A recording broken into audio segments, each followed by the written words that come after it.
Vous avez vu ce qui se passe à Mayotte, là, le département le plus pauvre de toute la France. Le gouvernement, Darmanin et Macron viennent de décider ou de proposer que le droit du sol soit remis en cause. Voilà. Et que pour devenir français, il faille forcément avoir des parents qui soient eux-mêmes français. Voilà, donc ce qui était censé avoir été censuré par le Conseil constitutionnel, et en fait ça revient par la petite, la grande porte, on ne sait plus trop, mais en tout cas ça revient avec les gros sabots, c'est-à-dire le racisme, la chasse aux immigrés, le racisme d'État, pour toujours s'en prendre aux mêmes.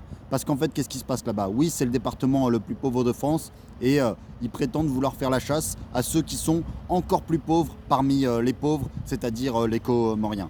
Voilà, c'est ça la politique de ce gouvernement, s'en prendre toujours aux mêmes, à ceux qui fuient la misère. Alors là, pour faire la chasse aux immigrés, il y a du monde. Là, il y a des lois. Là, on est prêt à changer la Constitution. Mais pour faire la chasse au profit, où est-ce qu'elle est, l'empilement des dizaines et des dizaines de lois depuis des années? Est-ce qu'on change la Constitution pour aller chercher dans les coffres-forts des patrons qui planquent tout leur pognon dans les comptes en Suisse ou que sais-je encore, pour lutter contre la fraude fiscale, l'évasion fiscale, plus de 80 milliards d'euros par an? Il y a des lois pour ça?